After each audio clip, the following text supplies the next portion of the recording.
네, 뉴스 모두에 전해드렸습니다만 코스피가 6개월여 만에 3천선 아래로 떨어졌습니다. 급락 이유와 전망 짚어보고 각종 행사에 몸과 마음이 지친 스타벅스 직원들이 단체 행동에 나선다는 소식도 짚어보겠습니다. 네, 이인철 참좋은경제연구소장 스튜디오에 모셨습니다. 어서 오세요. 어서 오십시오. 네, 주가가 급락했습니다. 3천선 아래로 떨어진 게 6개월 만이라고 하는데요. 지수는 얼마나 떨어졌고 특히 많은 국민들이 갖고 있는 삼성전자는 얼마나 떨어졌습니까? 삼성전자 소액 주주세요? 아닙니다. 가슴 철렁할 겁니다. 예. 1월 초만 하더라도 10만 전자, 그러니까 거의 10만 원에 육박하던 네. 주가가 예. 지금 7만 원대로 떨어졌어요. 7만 원 지지 여부가 좀 불투명합니다. 예. 코스피가 지난 주말 3천선 이제 턱걸이 하니까 그래도 3천선은 좀 지켜내겠지. 그동안 어떻게 지켜낸 3천선인데 이런 얘기가 오고 왔는데 오늘 하루 만에 2,960선대로 밀렸습니다. 오늘 증시 하락은 미국발 악재 영향이 컸습니다. 미국이 새벽 뉴욕의 주요 3대 지수가 일제히 내렸어요. 예. 그 가운데도 이 기술주 중심의 나스닥 지수는 2%가 넘게 떨어졌습니다. 그럼 미국 증시 악재는 도대체 뭐길래 연방 정부의 부채 한도 상한에 대한 이 지지부진한 이 의견이 가장 컸고요. 여기에다가 인플레이션 우려로 금리가 또 미국의 국채 금리가 급등하고 있습니다. 여기에다가 아시아 증시에서는 특히나 홍콩 증시에서는 미국 최대 부동산 개발업체 헝다가 거래 정지됐습니다. 네. 이런 것까지 영향을 미치다 보니까 미증시에서도 이제 투자 심리, 그동안 사실은 미증시는 지난달까지 계속해서 사상 최고치를 갈아치웠거든요. 중국의 헝다그룹 말씀하시는 거죠? 그렇습니다. 예, 헝다그룹이 부채를 아직도 상환 못하고 있나 보죠?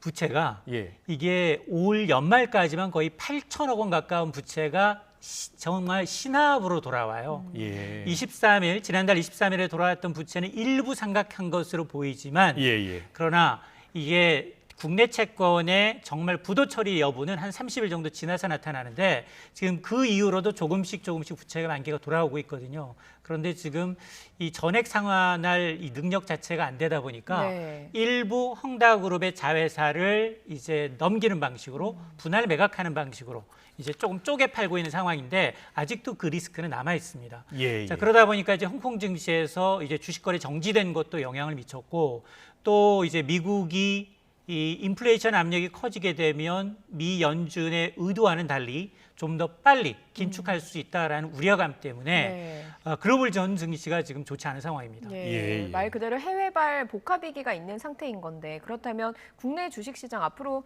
뭐 상승할 가능성은 없겠습니까? 어떻게 전망하십니까? 일단 단기적으로 10월은 좀 좋지 않다라는 분위기가 팽배합니다. 네. 10월 초 너무 된소리를 맞고 있어요. 그리고 지금 대외적인 악재가 너무 많이 나오고 있는데 우리도 직접 영향을 받고 있는 것들이 꽤 있습니다. 예. 앞서 얘기한 미국 연방정부의 부채 상한회 이외에도 미국발 악재 이외에도 지금 당장 세계 공장 중국이 전력난으로 인해서 공장 가동률이 현저하게 떨어지고 있습니다. 네. 그게 중국뿐만이 아니라 인도로 확산되고 있어요. 그러니까 중국과 인도의 글로벌 제조업체들이 지금 밀집해 있는데 예. 여기가 전부 다 영향권이 들어있는 겁니다. 아. 여기에다가 지금 뭐 물론 이런 이제 일회성 악재가 조금씩 해소된다 하더라도 우리는 지금 반도체 수급 문제 때문에 가장 잘 나가는 반도체도 좀 불안하고요. 자동차도 지금 수급 수요의 공급을 못 맞추고 있는 상황이거든요. 네. 이런 것들이 그동안 이제 굉장히 우리는 이제 굉장히 빨리 수출 기업들을 중심으로 해서 수출을 중심으로 코로나19 상황에서 빨리 회복하는 게 아니냐라는 기대감이 있었는데 이런 기대감이 한풀씩 꺾이다 보니까 사실 오늘 국내 증시에서도 그동안은 개인들은 어마어마하게 샀어요. 개인들은 올해 들어서 주식을 거의 한 70조 원 가까이 샀거든요. 네. 이 가운데 절반 이상을 삼성전자에 투자하고 있어요. 예. 매수일인데 삼성전자가 지난해 말 연초에 8만 1,000원에서 7만 원대 떨어졌으니까 두 자릿수 10% 넘게 떨어진 겁니다. 물론 뭐 삼성전자가 오는 8일 실적을 발표하는데 뭐 사상 최고를 기록할 것이라는 예상이 나오고 있음에도 불구하고 계속해서 내다 팔고 있어요. 이렇게 불안하고 미국의 긴축 우려로 돈을 옥죄기 시작하면 가장 먼저 현금화할 수 있는 시장이 어디냐? 한국, 예. 홍콩, 싱가포르와 같은 굉장히 금융시장이 비교적 자유로운 시장이거든요. 네. 그러다 보니까 외국인들의 이제 셀코리아 여부에 좀 집중해 봐야 될 것으로 보입니다. 알겠습니다. 알겠습니다. 당분간 좀 시장 불안을 예상하고 계시는 거네요. 그렇습니다. 예, 알겠습니다. 다음은 스타벅스 관련 소식인데요. 스타벅스 매장 직원들이 이 업무 부담이 과중하다 하면서 지금 시위를 예고했어요. 어떤 이야기입니까? Y10 1층에도 이 다방이 들어와 있잖아요. 예. 네. 늘 붐벼요. 네. 새벽에도 붐벼요. 스타벅스 매장 직원들이 뿔났습니다. 지금 사건의 발단은 이 굿즈 대란이에요. 이 툭하면 굿즈 얼마 전에 팔더라고요. 난리도 아니었죠, 사실. 맞습니다. 네. 지난달 28일이었습니다. 이게 이제 음료 판매 50주년 기념으로 굿즈, 이 플라스틱으로 만든 이 리유저블, 리유저블. 리유저블 네, 다시 사용할 수 있는 컵. 컵을 네. 줬는데 이게 지금 그 다회용 컵을 무료로 제공하는 이벤트였어요. 그러다 보니까 매장이 오픈하기 전부터 줄 서서 기다린 겁니다. 네. 여기 이러다 보니까 여기 한 매장의 한 이 알바생은 대기 주문만 650명. 얼마나 나 힘들었을까요? 정말 도망가고 싶다. 예. 이런 걸 토로할 정도로 심각한 업무 고된 경무에 시달린 겁니다. 예. 그 정도 되면은 사실 본사 차원에서 이 직영 매장이거든요. 네. 전부 이제 사건을 파견을 해서 조금 도와줄 만도 한데 그런 게 없었던 거예요. 어. 자, 그러다 보니까 지금 내일부터입니다. 트럭에다가 직원 처우 개선 등을 요구를 담은 현수막을 걸겠다. 그리고 2, 3일 동안 거리를 운행하는 시위를 벌이겠다라는 거거든요. 정말 이런 그 현상은 대부분은 사실 노조가 있잖아요. 네. 근데 지금 스타벅스 매장 내에 노조가 없습니다. 네. 이러다 보니까 노조가 없는 집단 행동으로선 이번이 사상 처음입니다. 예, 사실 스타벅스 같은 경우에는 정규직이 대부분으로 알려져 있고 또 처우도 그만큼 좋다라고 알려져 있거든요. 그런데 불만이 상당히 많은 것 같거든요. 맞습니다. 스타벅스가 사실은 정용진 회장이 최대 주주잖아요. 네. 정용진 회장이 미국 유학하다가 커피를 마셔보니 너무 맛있는 거예요. 그래서 독점적으로 들어왔습니다. 그래서 맨 처음에는 예. 이게 미국 스타벅스 본사와 인터내셔널과 반반씩 지분으로 갖고 왔어요. 그러다가 최근 들어서 이마트가 지분을 인수하면서 일대 주주가 됩니다. 예. 그런데 야, 직원들은 정직원 아니야? 정직원, 무늬만 정직원이었어요. 열정 폐해를 받고 있었던 겁니다. 네. 봤더니 지금 신세계 그룹들의 복지 처우는 뭐 대기업 수준이니까 부러워할 만하겠죠. 그러나 정작 이들 현재 1,600여 개 직매장을 운영하면서 지금 그 파트너 이른바 이제 매장 직원들만 18,000여 명입니다. 근데 이들은 직급이 있어요. 이들이 직급이 뭐 파트너부터 슈퍼바이저, 부점장, 점장, 지역 매니저 네. 이런 직급을 두고 있는데 가장 많은 게 제일 밑에 파트너예요. 가장 파트너는 하루 5시간 근무하면 지난해 기준 시간당 임금이 8,800원을 받고 있다는 겁니다. 8,800 월급 기준 원이요. 130만 원 정도를 받고 있다는 네. 건데요. 지난해 시간당 최저임금이 8,590원이에요. 자, 그러다 보니까 이건 뭐야? 이게 정말 정직원 맞아? 무늬만 정직원 아니야? 라는 건데요. 물론 신세계그룹의 복지 처우를 지금 받고 있다라고 하는데 받고 있는 게 한두 개예요. 예를 든다면 신세계 계열사의 복지 포인트를 받는다든가 포인트로 뭐 사는 거 있잖아요. 그리고 여기에다가 하루에 음료 2잔 공짜라고 합니다.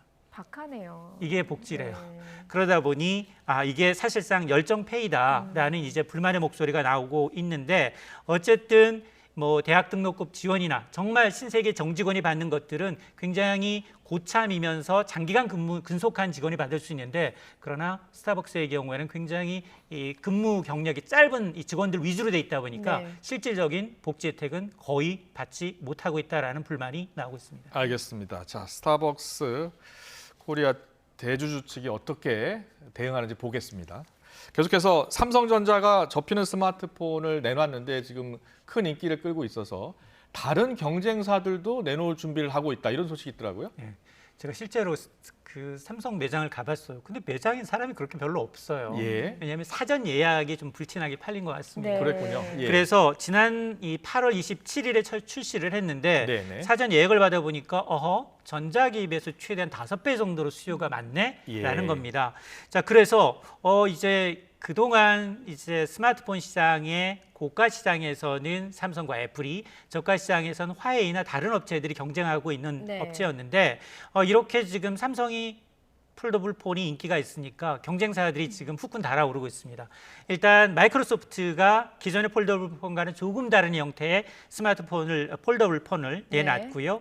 또 구글과 샤오미가 이르면 연내 새 폴더블 폰 출시를 앞두고 있습니다. 예. 가장 관심이 가는 건 애플이에요. 네. 애플은 2016년부터 관련 특허를 굉장히 출원을 했었거든요. 그러다 보니까 애플의 전망은 2024년이나 돼야지 폴더블 폰 신제품을 내놓을 수 있겠다. 네. 그래서 지금 현재 전 세계에서 팔리고 있는 폴더블 폰 10대 가운데 7대가 메이드 인 삼성이거든요. 네. 자, 그동안은 좀 만끽하지 않겠느냐라는 건데 하지만 그럼에도 불구하고 지금 경쟁자가 늘어나면 늘어날수록 이제 압도적인 지위를 이어가기는 쉽지는 않아 보입니다. 그런데 이제 그 폴더블 폰 보니까 신기하긴 하더라고요. 이게 화면이 접힌다, 깨지지 않고 접힌다, 이게 신기하긴 하던데 이렇게 인기가 많을 거라고 예상을 하셨습니까? 왜 이렇게 인기 많은 걸까요? 저는 지금도 인기 있는 이유를 잘 모르겠어요. 네. 가보면 네. 아니 혁신 아이폰 나오고 난 다음에 혁신이 좀 없다. 그랬죠. 그동안 예. 경쟁 개발은 뭐였냐면 카메라 기능 그리고 이제 용량 네. 그다음에 그랬었죠. 이제 뭐 예. 사진이나 카메라 이제 어떤 움직이는 동영상 촬영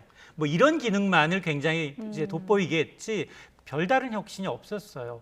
폴더블 폰 이미 지지난해 나왔어요. 첫 번째 작품은 일그러짐 현상이 나타나고 찌그러진 현상이 나타나서 액정이 좋지 않았어요. 네. 그런데 이번에 보니까 한 두세 가지 이유로 품귀 현상을 이제 얘기할 수 있는데 첫 번째 보니까 향상된 디자인에다가 성능도 나쁘지 않네? 라는 평가를 받고 있고 가격대가 200만 원대에서 조금 내려왔어요. 합리적으로. 세 번째가 반도체 품귀 현상과 맞물려 있다. 그러다 보니까 수요에 비해서 공급이 좀 적은 거예요. 네. 그러니까 이제 시장에서 불티나게처럼 팔리는 것으로 보이는데 이게 과연 혁신인가? 물론 지금 당장은 삼성이 굉장히 우세하지만 여기에다가 2024년에 애플이 내놓죠. 그럼 또 삼성은 두 번 접는 거. 네. 폴더블판 내놓는다고 얘기하는데 네. 과연 얼마나 많은 사람들이 저는 굉장히 투박해 보였거든요. 네. 매장에 직접 가보니까 네. 저걸 돈 150만 원, 200만 원 주고 살까 이런 생각이 들었는데 사는 분들이 있더라고요. 네. 알겠습니다. 스마트폰 진화가 사실상 끝났다라는 지적이 많았었잖아요. 앞서 설명을 해주셨습니다만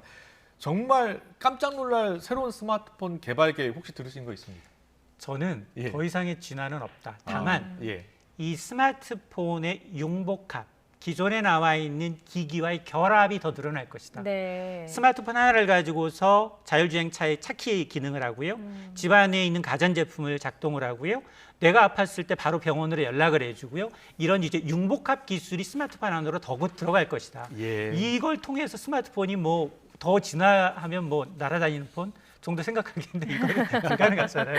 그래서 아마 제 생각으로는 아마 이런 이제 스마트폰 모바일 혁명은 이제 융복합적으로 기술을 가져가지 않겠느냐라는 생각이 듭니다. 네. 알겠습니다. 여기까지 듣겠습니다. 지금까지 경제이모저모 이인철 참좋은경제연구소 소장과 이야기 나눠봤습니다. 잘 들었습니다. 고맙습니다.